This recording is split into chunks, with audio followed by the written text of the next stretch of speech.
everyone. We'd like to thank you for joining today's webinar on Division Directive 4.300 and Draft Behavior Support Rule, Part 2. I'm John's Learning and Development Coordinator for the Division of Developmental Disabilities, and I'll host for today's webinar. As always, I'd like to begin with just a few housekeeping items. Participants are muted upon entry. However, we do suggest that you mute your line as well. Remember that you have the ability to control your viewing of the presentation via the navigation tools on the top right of your screen. If you have questions during the presentation regarding content, we ask you to use the Q&A box. If you have technical questions, please use the chat box for those, and we'll help you to the best of our abilities. Recording of both Part 1 and Part 2 will be available later this week, and a link to those recordings will be sent out via a Division email blast. If you aren't signed up to receive those Division email blasts, you can do so by going to the DD website. On the right side of the screen, you'll see a yellow box that says Get Email Updates. If you click on that box, it'll take you to the registration page. At the completion of today's webinar, there will be a brief survey that'll open in your window. We encourage you to please participate in the survey as your feedback is important to us. And those housekeeping details taken care of, I'll now turn it over to today's presenter, Dr. Terry Rogers, Chief Behavior Analyst for the Division of Developmental Disabilities. Good morning, everyone. To continue on in the housekeeping mode, I want to have you note that the information on how to print out the materials is on your in chat box there, and you can get to that hyperlink and print out materials. Materials are for both Part 1 and Part 2. So if you need the materials, please do that. And just a few things to review. I will not be teaching you how to do applied behavior analysis today, but I will be going through some of the recommendations and requirements that the division has for service providers who are part of a team in which behavioral services are utilized, or behavioral service providers. So please, if you're expecting to be taught how to do behavior analysis, that is a much more extensive training, and it will not be happening on this webinar. Something that I wanted to address up front here is that Directive is the policy and procedures for the division, the agency, the Division of Developmental Disabilities. And a rule is something that goes through governmental process to become law, and the draft rule is in the process to do that. So at the time that it becomes law, then it will be mandated and will be able to be enforced through all of the processes that can happen when the violation of the law. So just to clarify for folks, we had some questions last time about the difference between a rule and a directive. Session, we went through prohibited practices, and we went through bits of restrictive, reactive, and rights restrictions. And you can review those concepts in the Part 1 materials. Part 2 is going to go through expectations for planning teams. These are the support teams who are supporting individuals. Going to go through the expectations for the area behavior analyst and the regional offices around behavioral supports. We're going to review the role and the function of the Regional Behavior Support Review Committee. So if you haven't heard of these, that would be of particular interest to you. And I'm going to provide you some information about the special review process that will be followed if we discover possible use of prohibited practices. I'll also be going through some requirements and suggested processes around safety crisis plans, but this will not be a whole safety crisis plan training. That is available on the webinar page. And we'll go through some requirements for behavior support plans. So that's what we're going to try to get through this morning. If you have any questions for me around material, please put those in the chat box. and I'll attend to them as I can during the presentation. Not the Q&A, sorry. My hostess just pointed out the chat box, the Q&A box, sorry. And then the chat box is for any questions that you have around technical issues that Heike can address for you. And I wanted to mention, there will be polling questions throughout this presentation, and we'd really appreciate your participation in those. That helps me to see if I've been clear in my presentation, if there are concepts that maybe need further explanation. So please participate in the polling questions when those pop up. Okay, so now let's get started. So I'm going to be going through the directive and draft rule, and I just want one more caveat for you all. This does not take the place of you reviewing that material yourself, and as always, it's recommended that stakeholders to the language as written in the directive and the rule for exact information. So I'm just going to be going through that for you. That doesn't take the place of you reading it yourself. What is the planning team or the support team? A lot of times when or the applied behavior analysts, area behavior analysts that are in the regions, they're about what the planning team is. So if you could give us a little, and we'll see how people are doing with understanding what the planning team is.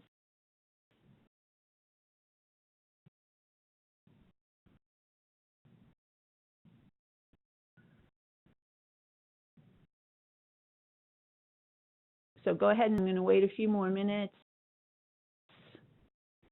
Any of you still need to answer?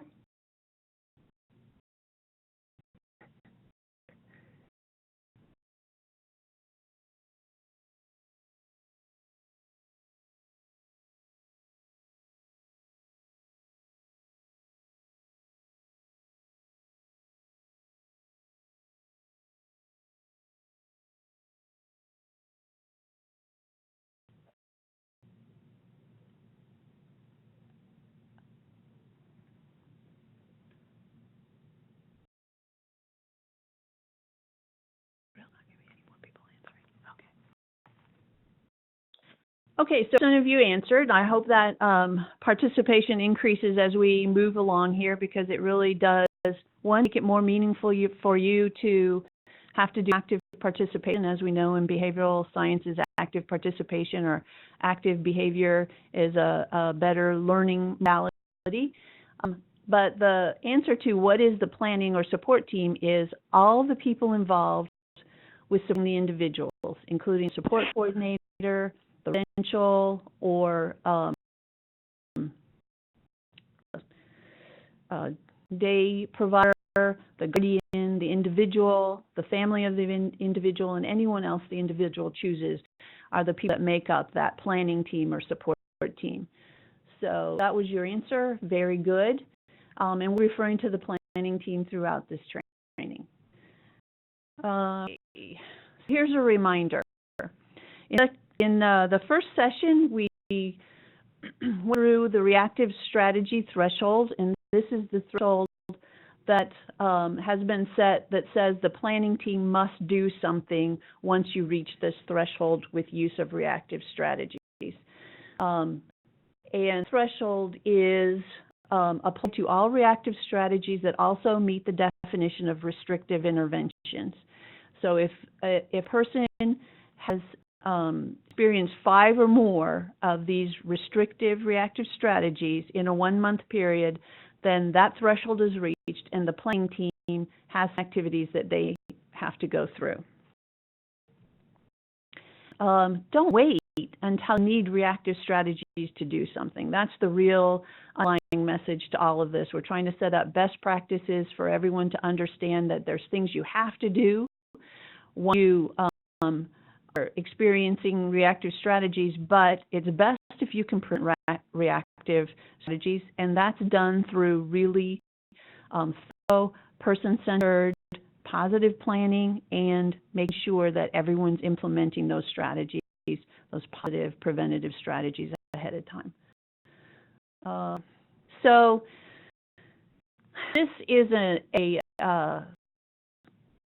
scheme actions that are specified for service providers when reactive strategies are to be necessary. So the purple box shows you that you're implementing and monitoring the use and the effectiveness of positive proactive strategies, that you've developed a process to review reactive strategy use. So anytime you have to use a reactive strategy, especially if it's a restrictive strategy, your team should have already set up what are we going to do afterwards to review the use and see if it was used effectively, if it was used appropriately, if there's anything we need to change, if it worked the way we wanted to, all those kinds of things.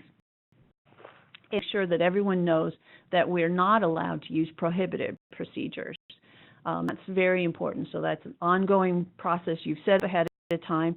But like something happens, you have to use a reactive strategy, or a reactive strategy is considered likely and necessary for somebody.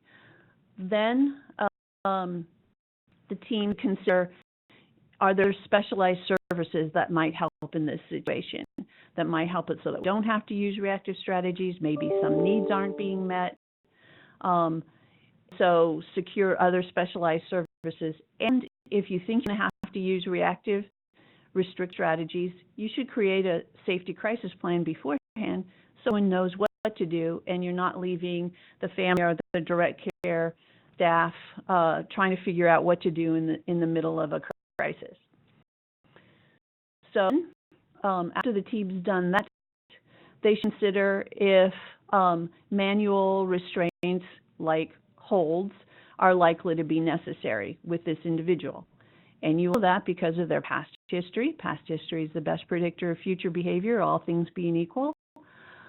And the type of behavior that are likely to occur, how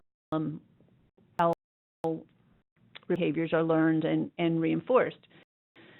It's likely to use or need to use some kind of manual hold or physical intervention to prevent dangerous behaviors, then all staff need to be trained in that physical intervention system. And everybody needs frequent view of those restraint practices or holds as their reactive strategy planning, and you should indicate the criteria for use in your safety crisis plan.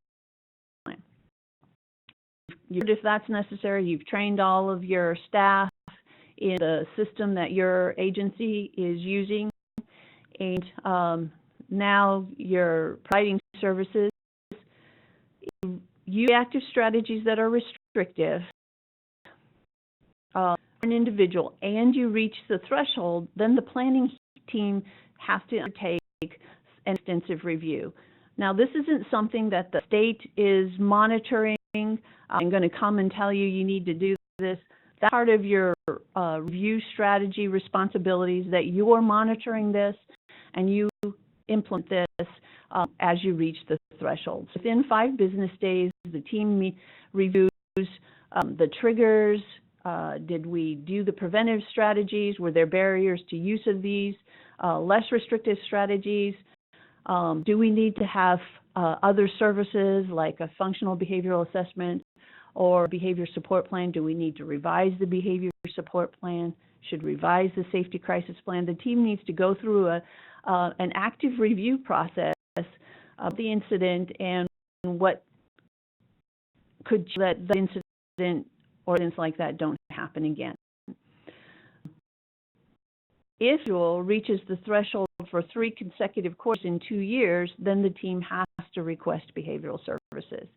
So no outside force is going to come in and look to see that you're doing this or prompt you to do this. However, should a situation occur where there's a review after the fact and this hasn't happened, then you would have not met your obligations as a service provider.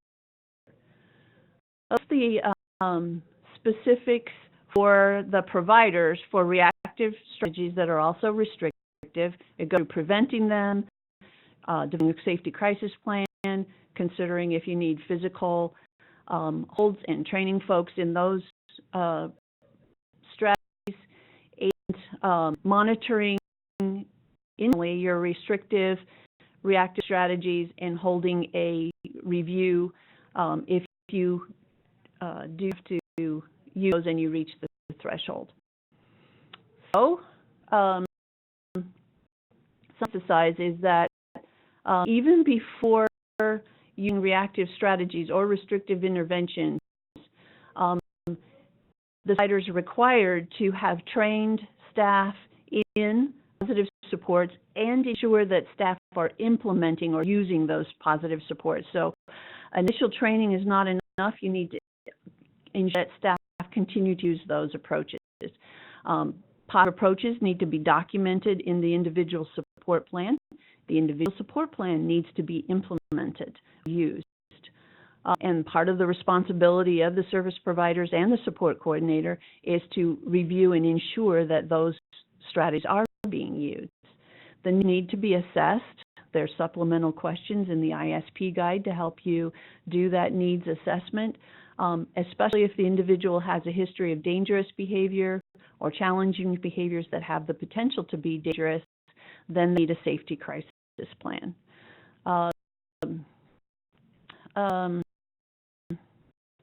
Service coordinators should be utilizing all resources available to them to assist in this process, especially when not sure what to do or things get difficult. And this includes the due process committee and the regional behavior support review committee. So utilize those resources if you need or if you're getting stuck. So again, before the reactive strategies are used, the provider should have staff trained in a division-approved crisis management system if a needs assessment or the individual's history identifies that an individual is likely to or has the potential to need that level of intervention or physical intervention to prevent dangerous behaviors.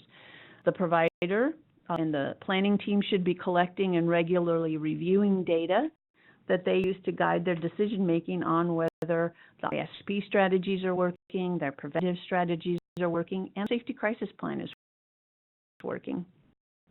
And providers should be developing a process to review those reactive strategies that are restrictive or intrusive, and that should include documenting that this review has occurred in relevant incident report. Okay, so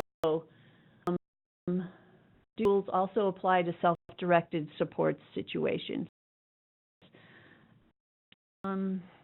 Yes, these are really rules to make sure that we have the possible situation of supports for the individual, the safest possible things happening, and that the individual's staff or the family supporting the individual are aware and prepared to address the situation and the individual as best as possible. So there would really be no situation in which these aren't appropriate. Yes, they apply to people in self-directed supports. All right. So that question. So again, when you use one restrictive reactive strategy, that's your cue that you should, if you haven't before, developed a safety crisis plan.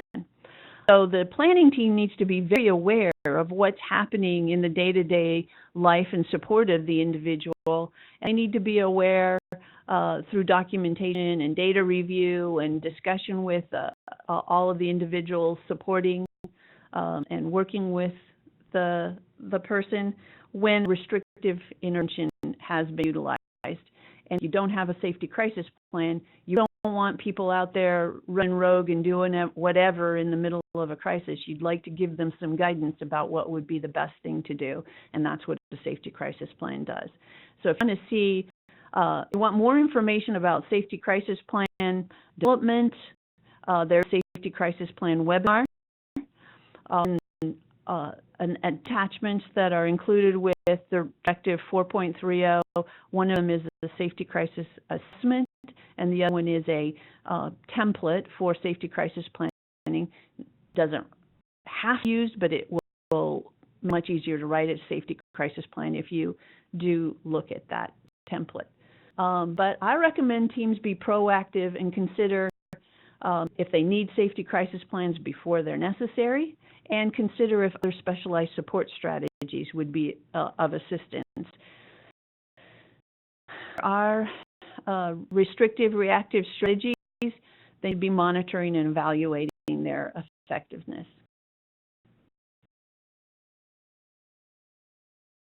Okay, our second polling question. Really like to get over 50% of you responding to this. Who tracks when a provider meets the threshold for a person? When a provider meets the threshold for restrictive strategies, who's tracking that?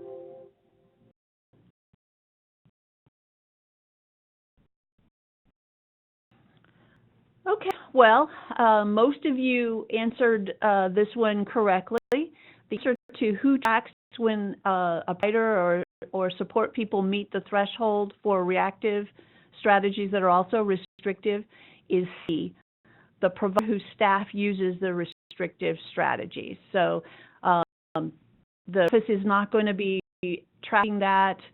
The PR unit for the regional office is not going to be tracking that. Of course, the Guardian's not going to be tracking that. They're not there. And the support coordinator will probably want to be monitoring to make sure that happens and that they're involved in that discussion when the team goes through a review. The only person who's really, or the only people who are really going to know when restrictive interventions are used is, of course, the people using them. So that is C. The requirements for a planning team when the threshold is met. So when reactive strategy thresholds met, the team has to, if they haven't before, develop a process for reviewing those reactive strategies. And they should think of, do we need other services here to help this person? Because we don't want to keep meeting this threshold. We don't want to keep using restrictive, reactive interventions if we don't. There are things that we could do to prevent them, because we are a preventative, proactive, positive system, and that's what we want to try to do. So our behavioral services is appropriate. Would that be a good thing to use? Is counseling necessary? Have we had a good medical review? All of these are the kinds of things that the team needs to go through and really give some critical consideration to. Some other considerations are that if you've met this restrictive reactive strategy for 3 consecutive quarters, then the planning team must refer to the Regional Behavior Support Review Committee for consultation. So the Regional Behavior Support Review Committee is made up of professional behavioral providers from the community, and they provide consultation on strategies and considerations that the team could make, and we want that to happen when there have been 3 consecutive quarters of restrictive reactive interventions that meet the threshold. Thresholds met for 3+ quarters in a 2-year period, then you must request behavioral services. You'll notice it doesn't say you have to get behavioral services, you have to receive behavioral services, but you have to request them. The reason that we've written that way is we understand there is a shortage of behavioral service providers, and there's sometimes a long wait to get those in place, but we still have them requested and secured as soon as possible. So if you meet that threshold in 3 quarters or more in a 2-year period, you must request behavioral services. At this team meeting about restrictive reactive strategies when you reach that threshold. So there's a heightened review by the individual's support team, and what they do in that heightened review. Well, they consider are the right strategies in plan. So is plan, safety crisis plan, individual support plan, behavior support plan if you have one, are those the right strategies that we should be using, are being used consistently and correctly? So the diet your doctor gives you that you never follow is not going to work if you don't follow it. So are you ensuring that everyone's been trained correctly? Are you going back through and making sure that everyone is using those strategies as they're supposed to, when they're supposed to? Do you have elected to tell you, are they working? And then they are, have looked at other things that could be a problem. There are a lot of medical problems that can manifest themselves as behavioral problems, and sometimes you wouldn't think that that there's a full issue even when there is. So you could have an undiagnosed seizure disorder, you could have UTI, you could have somebody with a sinus infection, you could have constipation. Those are just some common medical issues that people don't recognize that can cause behavioral problems. Sometimes if an individual's on antibiotics, they can react to that and have behavioral problems from that reaction. It could look like psychosis, it could look like other problems. If they're not sleeping, that can also cause a problem. So we should look at, is it a medical problem that's possible? Are there environmental changes that could prevent the episode? So could there be a visual schedule? Could we rearrange, this is a night person and we're trying to get them up early in the morning, can we rearrange that? Other needs for services to assist. Do we maybe have somebody who mainly utilizes a system, but our staff aren't trained in using the PEC system and they're not consistently using it? You should pick that up in, are your strategies being used consistently? And you might need to get some assistance in there to train your staff in how to use the PEC system or sign language or something like that. Consider what the quality of life is for the individual and what can you do to improve it. So if people don't have a meaningful day, if they don't have positive relationships, if they don't have a role that makes them important in their own life, in the lives of others, if not healthy, if they don't have choices that are meaningful, their quality of life is impacted. So you might need to look at that and see what you can do to improve the individual's quality of life. And basically, what could change in the plan and the strategies to make the reactive strategies less likely to be necessary in the future? So that's the point of that review process that's done by the team, and it should be a very critical, not mean, but very critical, objective kind of review. And you should consider the need for functional assessment and behavioral services if behavior problems continue. In question, what's the purpose of that team meeting when the threshold is reached? And this is one where you choose all that could apply.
to meet the individual's needs.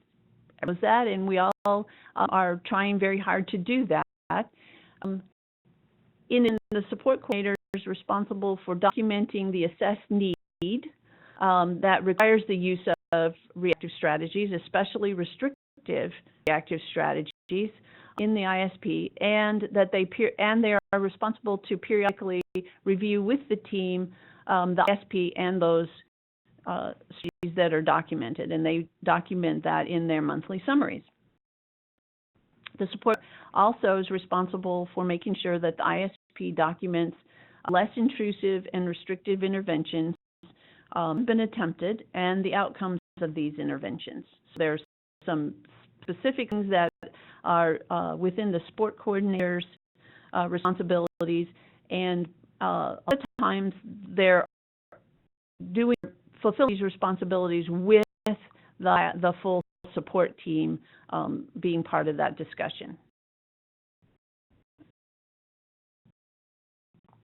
The support also, of course, has to obtain individual and legal guardian informed consent for the use of those restrictive reactive strategies.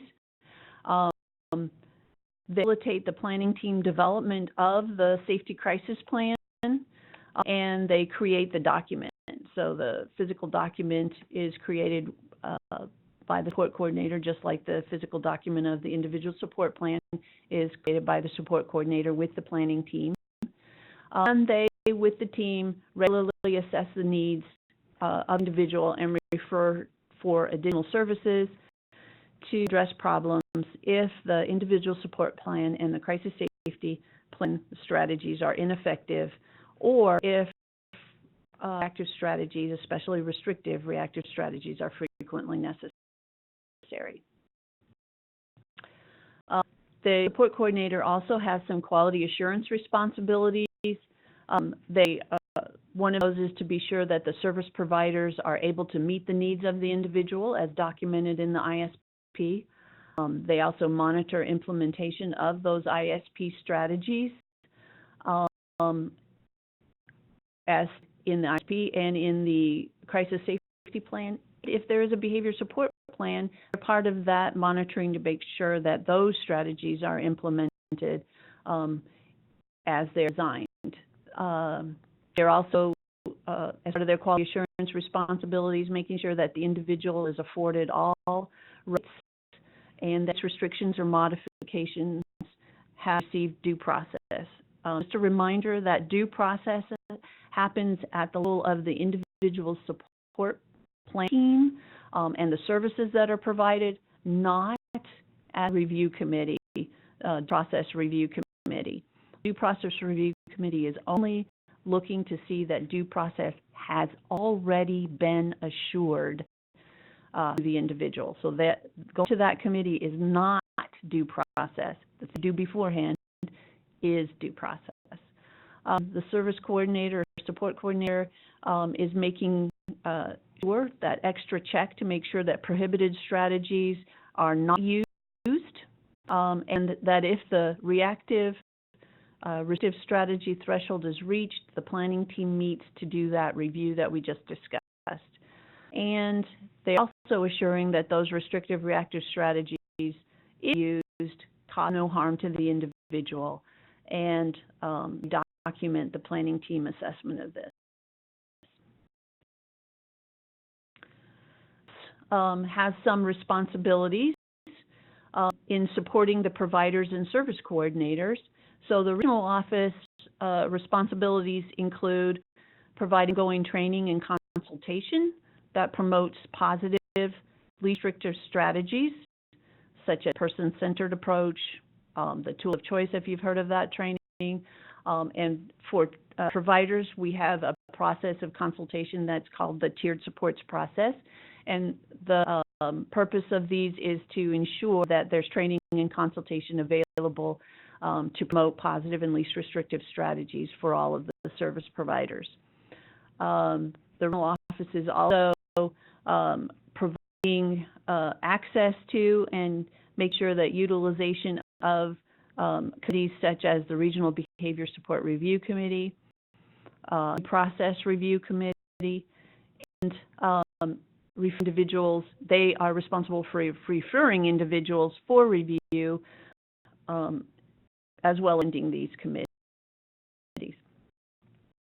Also, responsible to make sure that there's availability of consultation with the region's area behavior analysts for individuals that are identified as high risk, and they monitor all of the policies and procedures and processes and through the licensing and certification unit, the relations unit, and the quality enhancement unit.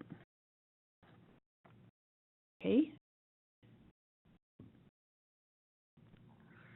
Yeah.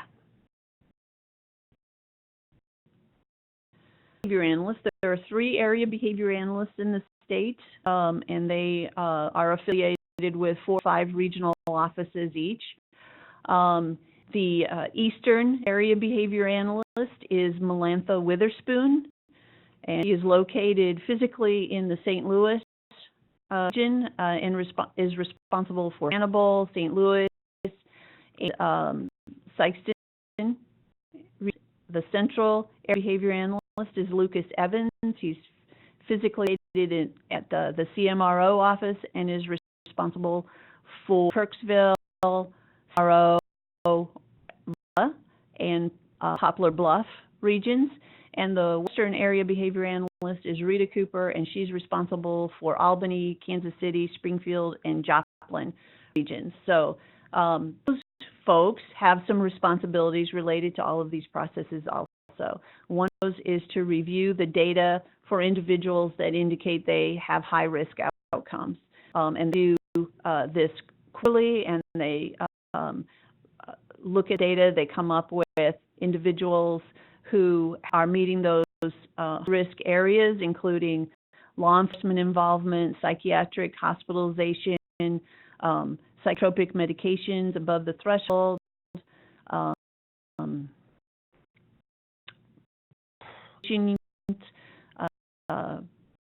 emergency procedure use, and frequent moves in our system. So those are all high-risk outcomes that they look at, and they do it by individuals who meet multiple outcomes. They look at that data in terms of providers who serve those individuals, in those providers, with the individuals, with the region, and they are developing and implementing a lot of strategies around trying to address those outcomes and reduce those as problems for individuals and for providers. Part of that is to chair the Regional Behavior Support Review Committee and invite individuals who meet those high-risk criteria to that committee for their support planning teams to receive some consultation around other things that might be able to be done to prevent those outcomes. The incident reports, other information for potential use of prohibited procedures, and when they discover that there might be a prohibited procedure, they implement a special review process to assist the planning team in utilizing less restrictive strategies. And there are some timelines in the directives that they have to meet. We're going to go through a little bit about safety crisis plans. Again, this will not train you thoroughly in developing or implementing safety crisis plans. There's a whole set of training for that, and I want you to go to that training if you haven't done so already, and if you have more questions about that safety crisis plan assessment or plan, I'm finished with this. So, safety crisis plan, what is it? Well, risk assessment and mitigation plan for behavioral issues. It helps family and staff respond in a planned manner to reduce the possible impact of a crisis situation. So we're really trying to figure out what's going to need to happen if we get into a crisis situation around behavioral issues, when to call, what to do to prevent, to alleviate the situation, and what to do afterwards to keep things calm and de-escalate. So who needs a safety crisis plan? Well, who's likely to have a behavioral crisis. That's like similar to a event in the case of a hurricane, or in the case of fires. You wait until you have one to create it. You do it beforehand. So anyone who's likely to have a hurricane should have a plan for what's going to do during a hurricane. All of us should have fire escape plans, and we should know we might need a behavioral crisis plan if possible, and have that ahead of time. So who does a safety crisis plan? Well, a plan is created by the planning team. If there's a licensed behavior analyst as part of that team, then he or she might take the lead, because it should be consistent with behavioral principles. And teams who have licensed behavior analysts should always be part of developing the content of the individual support plans and, of course, the safety crisis plan, because they're the ones that are going to have to use it. You medical professionals, such as the community RN, to review plans, make sure there are no contraindications or special things to consider. So it would be things like if you have somebody with brittle bone syndrome and you need to use a physical crisis management procedure, then the community RN could review those possible procedures that are in your curriculum and say, this one is okay, that one is not okay.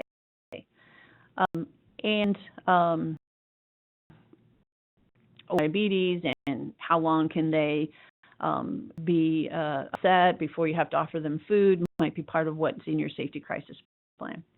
Where is this safety crisis plan? If there's no behavior support plan, it's part of the individual support plan.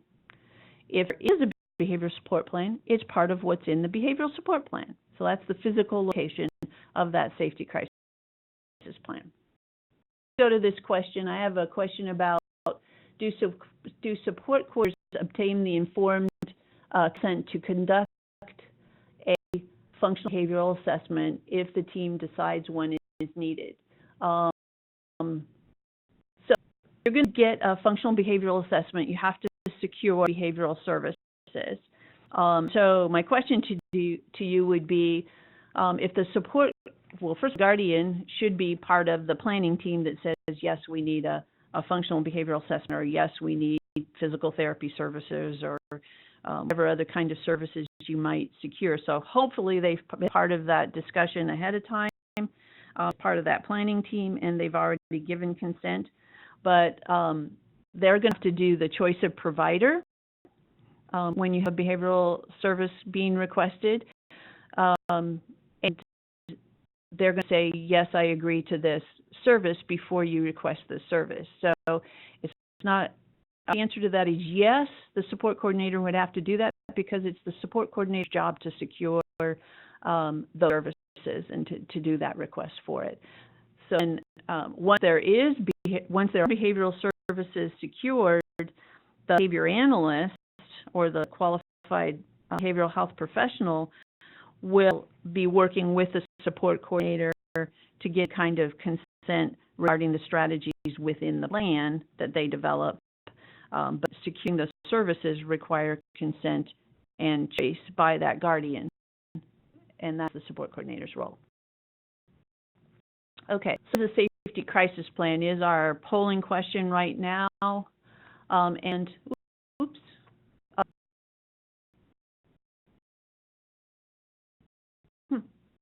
I said that I don't have it in A and B and C, so do that, Heike. I guess they one's correct.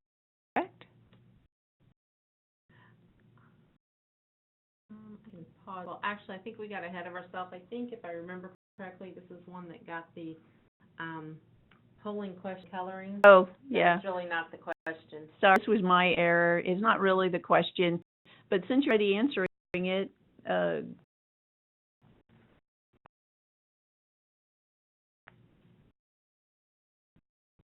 okay. I don't know what the question is. Who writes the safety crisis plan? And that's the one that's being polled. So that's fine.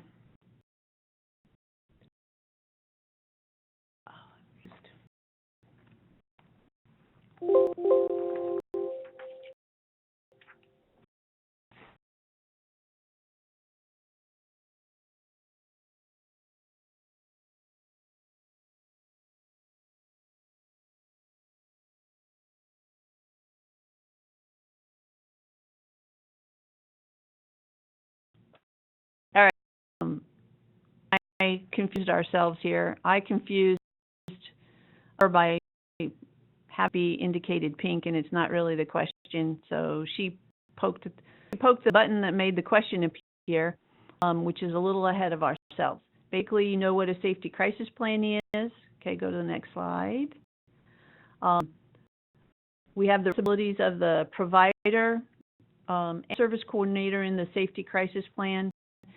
So both of them, the service coordinator, which make up the planning team, with other individuals, should be recognizing the situations in which a safety crisis plan might be indicated and the situations in which it's required.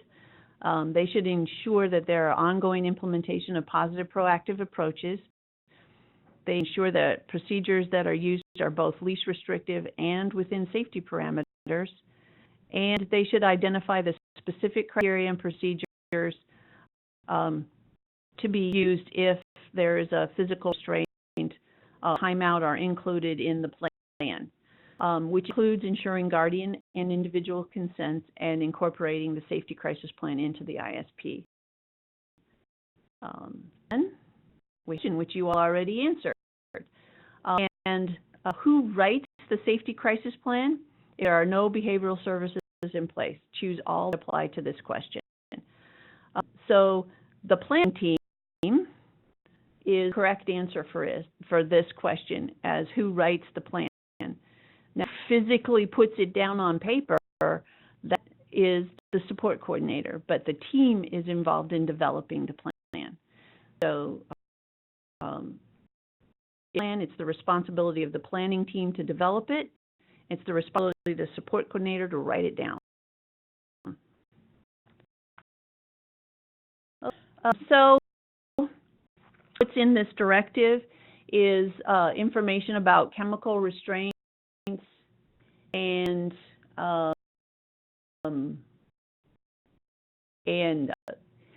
utilizing the definition of chemical restraints that is in CSR and as well as in Centers for Medicaid Services definitions. As my favorite definition, and there's always extensive discussion about is this or is it not a chemical restraint, and what I'm going to tell you is that look at the letter of the law here, or look at the letter of the definition, and not what you think is right or wrong, or whether you think it's a restraint or not. Follow the definition, and that should help you in determining is something a chemical restraint. So a chemical restraint, whether it's a prescription medication or an over-the-counter medication, anyone who's receiving services that we fund is considered something that's administered with the primary intent of bringing a patient who presents a likelihood of serious physical injury to himself or others. Okay, so there are several important parts of this definition, and again, as I said, it's not my favorite definition. It's not the way that I would write it, but it's have to use. So it's given to the person. The purpose of it is to restrain the person, make it so that they're less likely or less able to move, if you consider the definition of restrain, because they have a likelihood of serious physical injury to themselves or others. So there's three parts to that have to be true in order for it to be considered a chemical restraint. It's also something that's not prescribed to treat a person's medical condition. So they have serious seizures. When they take their seizure medication, it makes them drowsy, and they usually take a nap. It's not a primary intent to restrain a person. The primary intent of that seizure medication is to treat the seizures. A person not presenting a serious likelihood of injury to themselves or others, and that's why the medication was given. No, they were given medication to prevent seizures. So that example does not meet the definition of chemical restraint, even though the person often takes a nap after taking it, because that medication for seizure medications was given to treat a medical condition.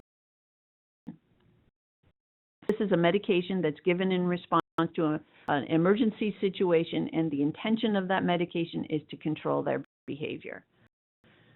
Okay, so chemicals versus psychotropic PRNs. Sometimes a psychotropic PRN is also a chemical restraint. Sometimes a chemical restraint could be something that's not a psychotropic medication. So again, think about the three conditions that have to be met. So according to the definition is vague, the following: a psychotropic PRN, a reactive strategy, and a restrictive intervention. Use of this reactive strategy should suggest, and if you meet criteria, may require additional consultation. If it's a restrictive intervention, it has to be justified in the individual's ISP, even though it's prescribed by a physician. The team still needs to put the rationale for its need in the ISP, and they also have to assure that they've considered that this medication, to the best of their information, is going to cause no harm to the individual. We have to do according to statute. I have a question, and I'm going to talk that through with you all in a minute. So, friends, this means needed medications are prescribed by physicians, usually at the request of people who are supporting the individual, sometimes at the request of the individual or because of the symptoms individuals presenting. But what you're not giving it regularly. So part of their daily medication, it's just for specific situations. And these need to be clearly defined, especially when we have support staff that are responsible for identifying that the person needs this medication. We need to clearly specify for them when those situations are. And so saying something like when they're agitated is not very clear, because agitated to me and agitated to you and agitated to Heike could all be different things. So we clearly specify what agitated looks like for this individual. We all need to clarify the effects on the person when the PRN is given. We need to look at what happens. And if it tends to make them unable to move, unable to respond typically, we consider whether it's possibly a chemical restraint. It makes the person unable to function in their typical environment, it's probably a chemical restraint. No matter what medication it is or how it's administered. So it doesn't have to be an IM injection. It could be something that they take by mouth, and it still could be a chemical restraint. A PRN might be a chemical restraint if it disables the person and makes them unable to function as they would in their typical environment. So the chemical restraint. So here's your question: how would you classify the following example of use of as needed or PRN medication? Someone very upset, hyperventilates, and fights one around them when they're going to the gynecologist, is given PRN Ativan. Of course, it was prescribed by the gynecologist for use. They're given PRN Ativan when they go to those appointments. When they're home, they function okay, and they can also get through the doctor appointment without too much trauma. How do you classify that? Is it a PRN? It is a PRN, but is it also a chemical restraint?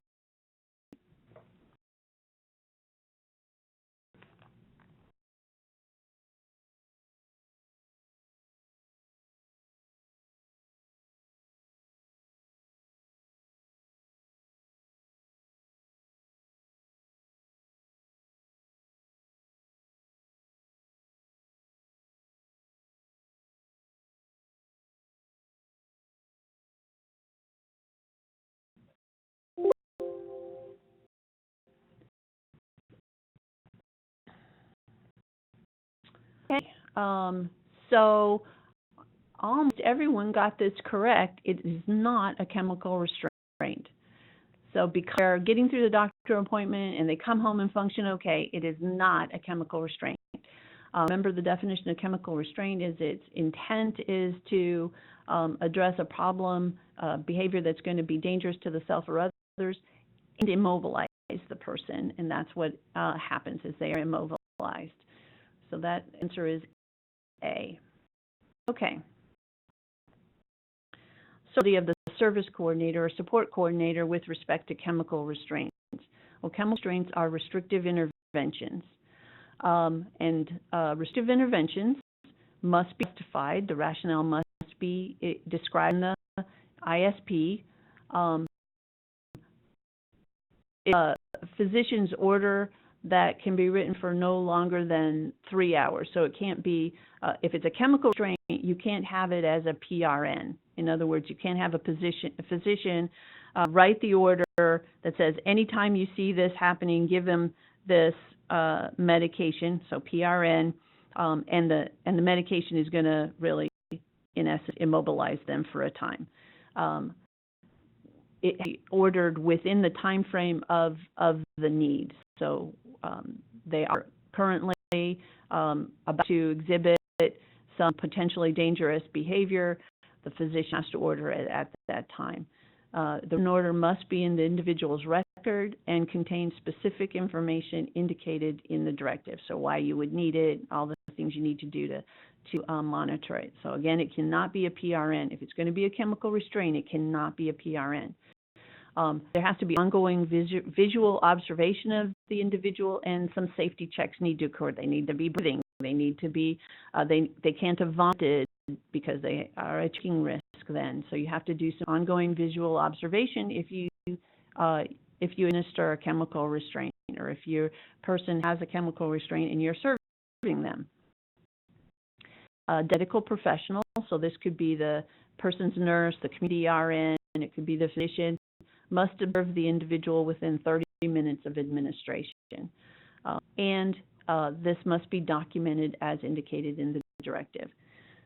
So, as you can see, it's unlikely that most community service providers are going to be able to utilize the chemical restraint because they're not going to be able to meet these requirements as specified. And that's okay. That's done purposefully. We don't want people being chemically restrained. This is onerous and difficult to do on purpose for the person's safety. So we have a question, are anxiety, depression, agitated depression considered medical diagnoses? If a psychotropic PRN actually helps the individual participate in the milieu, it's chemical restraint. So definition of chemical restraint, if it doesn't immobilize the person and the intent isn't to immobilize the person, and they can get through their typical activities, then it would not be a chemical restraint. It would just be a PRN. Now, I will say that those diagnoses, I'm not their medical, is something you have to ask a doctor. I'm not a physician. Actually, I'm not going to say doctor. I'm going to have to ask a physician. I'm not a physician. I don't consider those specific enough to know when to administer them. So I want to know what symptoms or behaviors are happening that tell me the person is agitated. Anxiety that would tell me when I'm supposed to administer that PRN for the person. But if the person can get through the day, they're not exhibiting dangerous behavior for themselves or others, and that's why you've administered the medication, then it would not be considered a chemical restraint. Okay, with applied behavior analysis and medications, I frequently get into discussions with behavior analysts about their role in medications. And almost 100% of time in behavior support plans or in functional assessments, what I see the behavior analyst document does not meet their responsibilities as an ethical behavioral service provider. So just telling me what the side effects are and what the medical diagnosis is not sufficient to an area an behavior analyst's ethical responsibilities in this situation, because we know that medications impact behavioral functions or so we know that there are some medications that make the person less susceptible to social reinforcement. Well, if the plan mainly utilizes social reinforcement and administered a medication, then that affects that plan is going to be less effective. So we need to know that and perhaps not just rely on social reinforcement. Some medications can make individuals less susceptible to negative reinforcement, especially associated negative reinforcement. And if you're trying to change behavior and have an individual respond to negative social reinforcement, their behavior change mechanisms, and they're taking a medication that makes them less susceptible to that plan's going to be less effective. So you need to know that. So those are just a couple of examples from behavioral pharmacology that behavior analysts should be familiar with. And so we want to follow, as we're the measurement experts in this team. We are the people who are utilizing and arranging behavioral principles, strategies to affect behavior.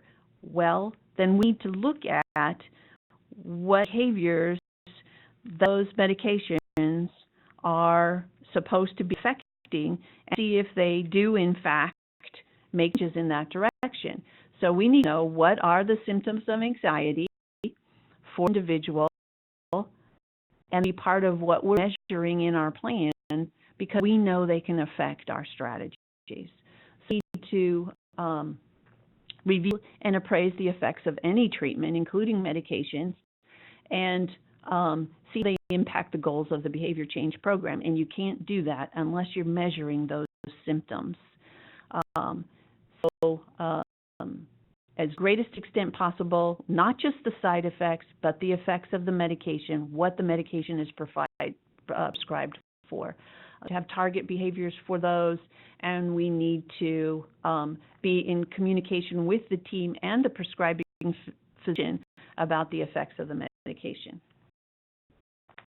Okay.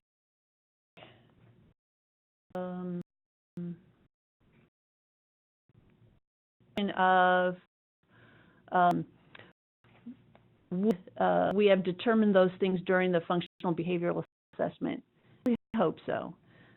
It could be possible that the medications happen after the functional assessment and you're brought on it late, so your measurement starts after the medications have already been administered and maybe even for a bit of time. I know what reality looks like, and that's why it says to the extent possible, as soon as you know about it, the behavior plan needs to change to include those target behaviors if they aren't already there, something that we measure.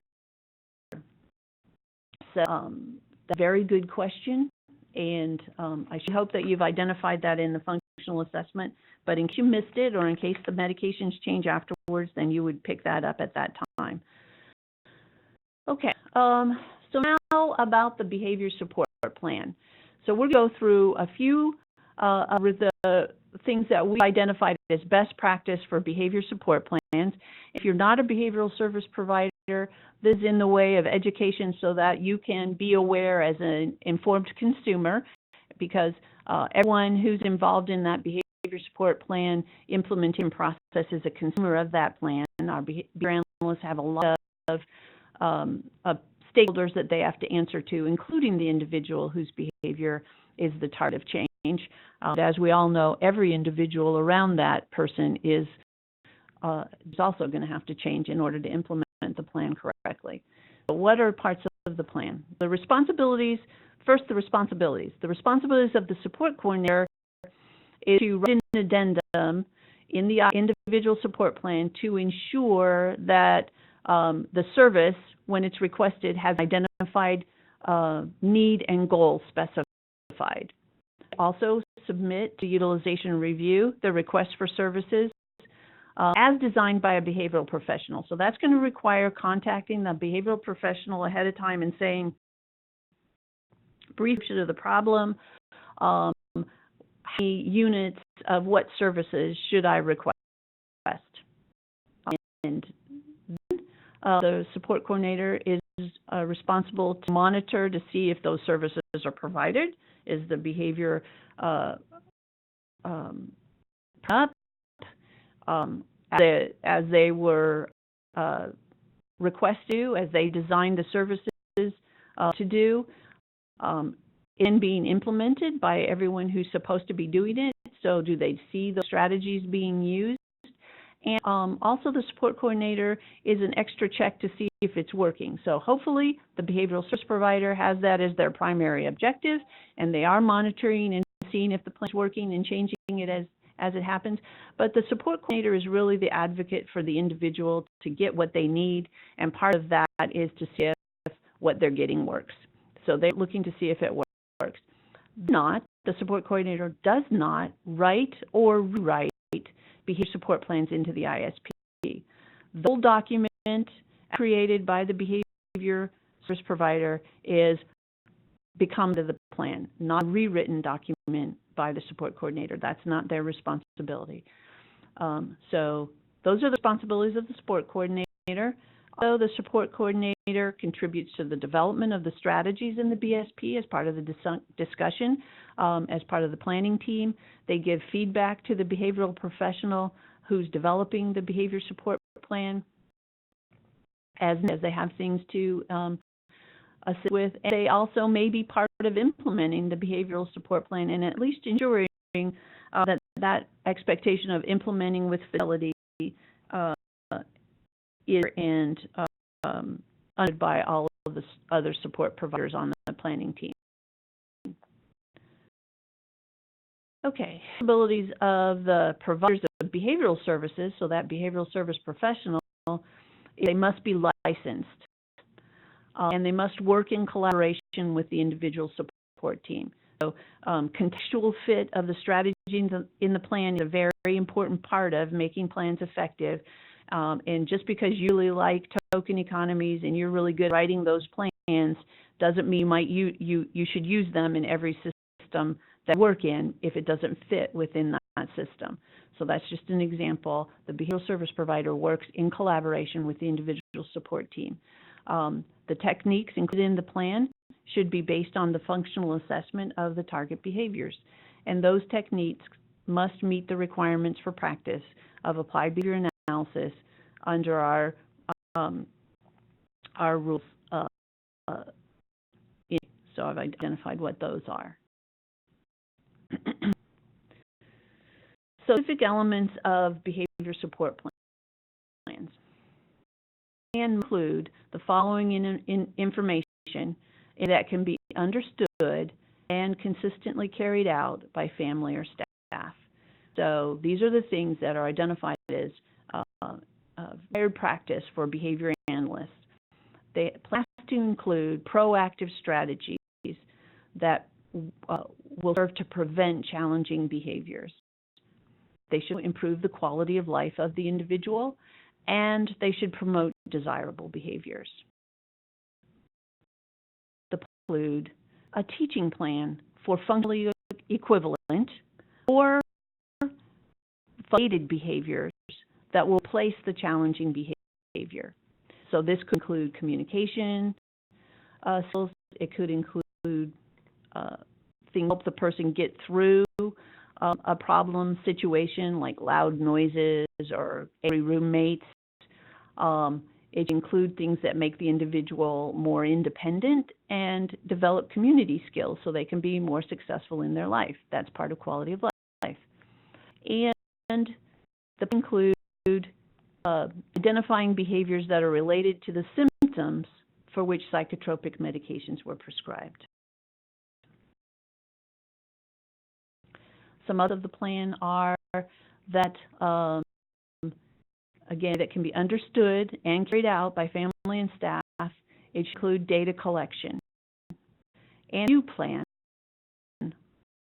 that when the plan and the data will be reviewed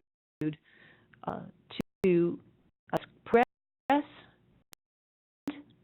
very assess fidelity of the intervention. So are the strategies being used as designed, and that communicate the progress to the individual support team, including the prescribing physician. The physician can choose whether or not to look at it, but that doesn't mean we don't present the information. So that data collection part is both the behaviors for the individual and fidelity of implementation. So working and people doing it as you designed. Those are two different kinds of data that need to be collected. And plan should specify strategies to generalize and maintain the progress once the behavior support plan and behavior services are faded. The also include the following information, again, in a way that can be understood and carried out by family or staff. Safety crisis plan, if it's necessary. Physical restraint, this is manual holds, because we do not allow mechanical restraints in Missouri. That's a prohibited practice. Are in the person's safety crisis plan, then the specific criteria should be identified, and possible procedure should be identified, including monitoring the person's health status every 15 minutes. Procedures are in use, and time might be never more than an hour in duration. Should also in the plan include justification for that level of restriction and indications that this is the least restrictive possible strategy that could be used and the most likely to be effective. Staff need to be competency trained. This means more than just reading the plan and more than just reading the plan to them. There needs to be a oversight of implementation of the plan. So we need to see that people can do those strategies. So I'm going to stop for a minute and take a drink and see if there are any questions around the behavior support plan or behavioral services that you all might have.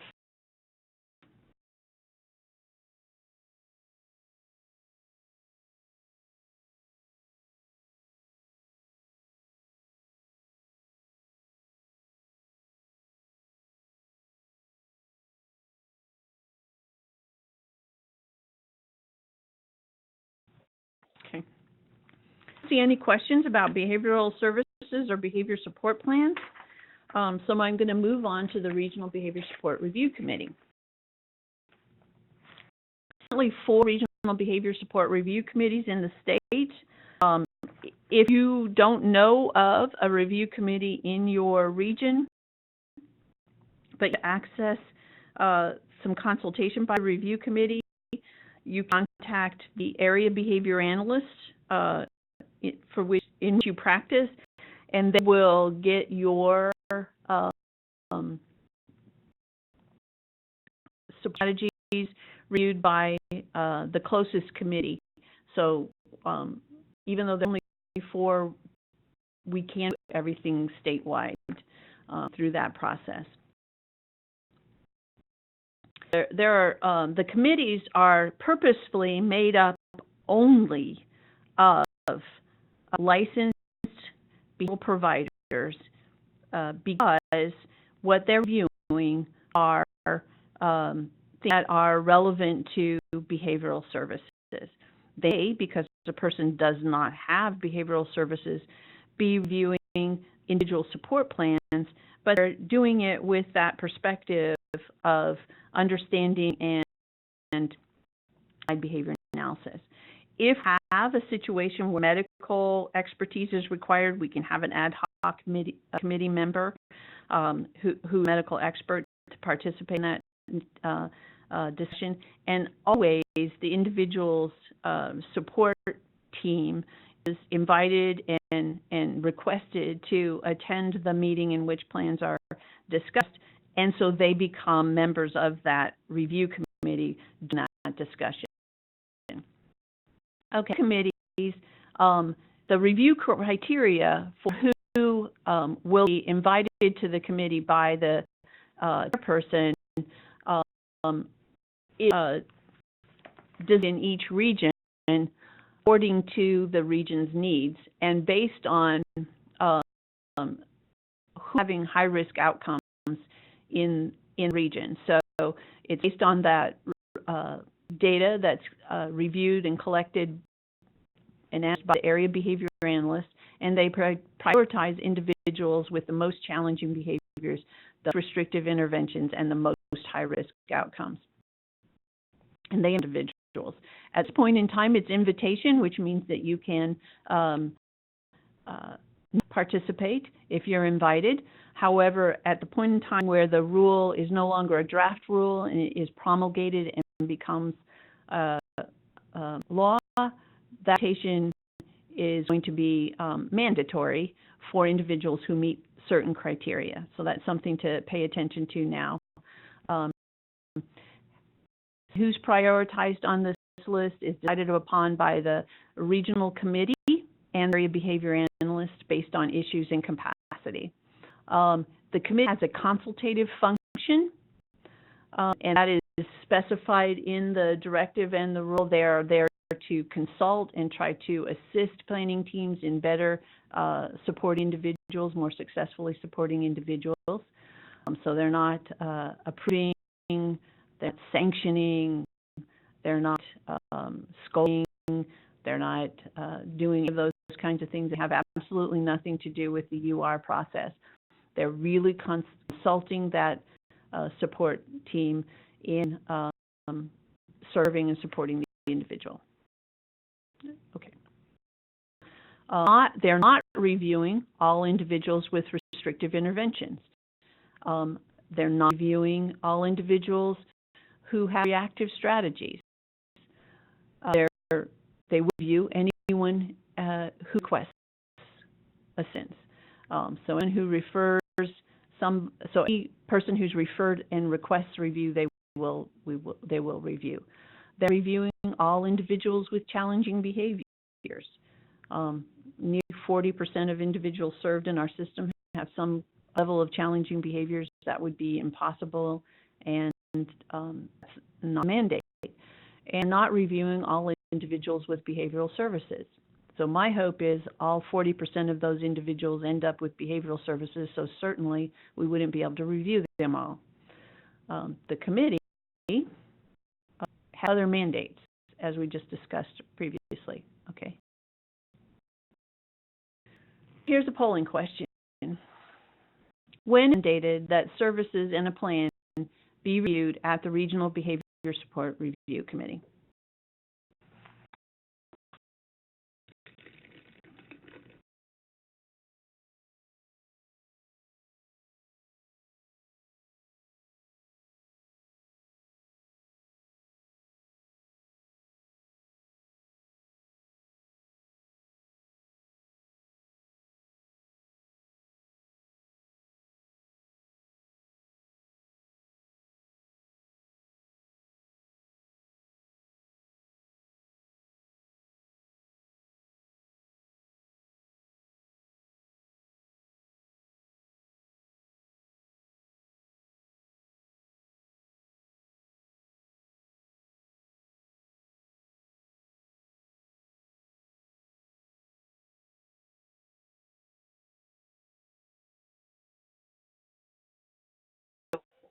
Mandated that services in a plan be reviewed at the Regional Behavior Support Review Committee. So the mandated is C. And so timeout is used by support staff or included in the behavior support plan. Have a request when there are restrictive strategies in place, but unless you meet the threshold for review, you would not to be reviewed. So the threshold for review, not just the threshold for review by the committee, not just the threshold for planning team review. So you could answer B or C and would consider that correct, but it's not all of the above. 14% of you answered that one correctly. So let's see, times for review. We were developing this directive and draft rule.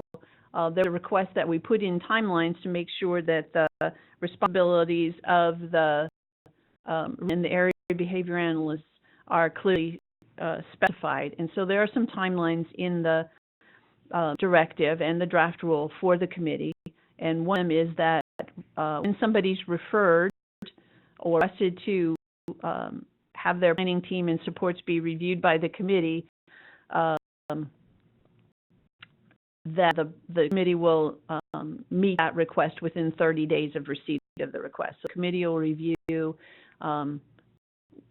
with days of being requested to attend the committee.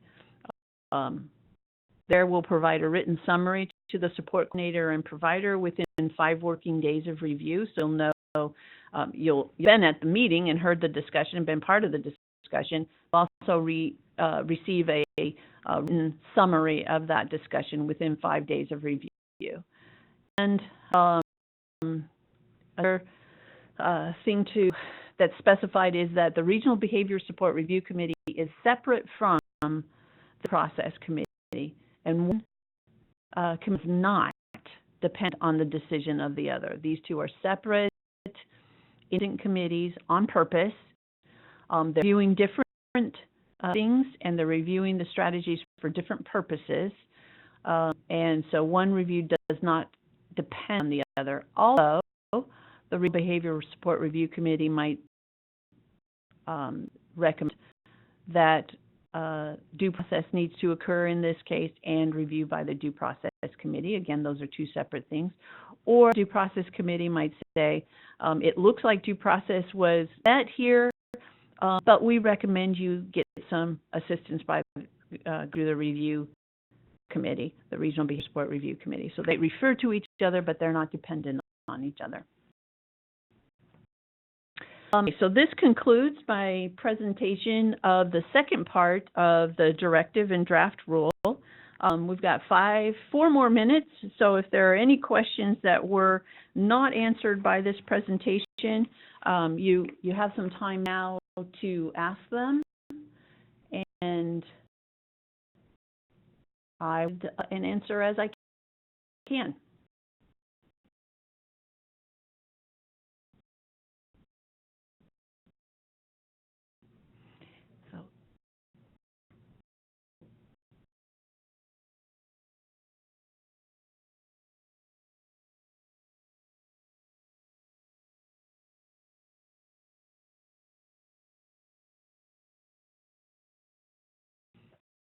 Okay, for another 4 minutes. If you don't have questions and you need to, you can log out of the session and a survey come up. Please answer that survey. Again, if someone sees a psychotropic PRN, does that need to have an event report? So I believe that's a reportable event, but you might check through the reportable event criteria in Directive on reportable events and make sure that's true. But as to that, again, my answers and my information does not take the place of reading that information yourself in the directives or rules. Let's see, a question is,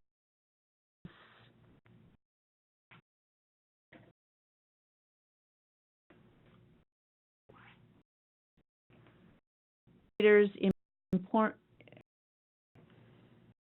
Okay, but I'll answer it again. Do support coordinators obtain informed consent to conduct an FB or write a BSP if the team decides one is needed, or can the team decide themselves? Okay, so there are multi-layers in that question. First of all, the guardian should be part of that support team and part of that discussion, and so they understood that the rest of the team feels it's necessary, and they would have worked out within if they're going to request services. We do not provide services that the guardian doesn't agree to, and agreeing to the services would happen before you request them, and so the support coordinator would get that informed consent from the guardian to move forward and request those services. So a team can't override the guardian. On new guidelines, will a Depo-Provera shot for a male individual still be allowed on a regular basis?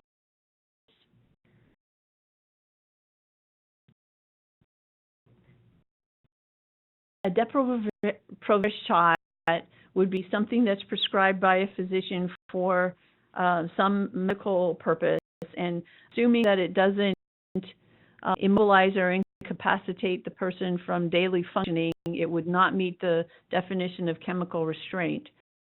I don't know that I would recommend it. I don't know that it's the least restrictive strategy in place, and I don't know that it's actually addressing the individual's needs. So all of those questions would be needed to be answered in terms of using that. Does the plan continue after the behavior analyst no longer works with the team? Okay, that's a really good question. So the answer to that is a behavior plan is like a prescription from a physician. If the physician is no longer involved with the individual, you're going to renew that prescription. In other words, they're not going to keep writing you a prescription once they don't see you anymore. A behavior support plan, behavioral service provider should be working to get themselves business with that individual and raising that plan and those strategies as they are more and more effective, so that they're also fading out the need for those specialized strategies. And eventually the person is supported successfully, just typical strategies that we include in individual support plans. So that's the long answer, and the short answer is if there's no behavioral service provider, there's no behavioral support plan. That plan becomes obsolete.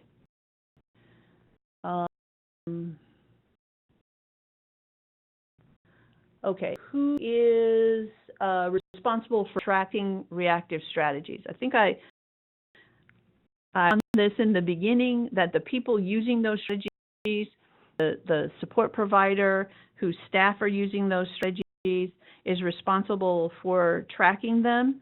If they're reportable events, we should be getting incidents reports on them, and we can track those reportable events. But if you're implementing restrictive reactive strategies, if your staff are using them, if you're part of a support plan, support or team in which those are being used, it's the support and planning team's responsibility to track them.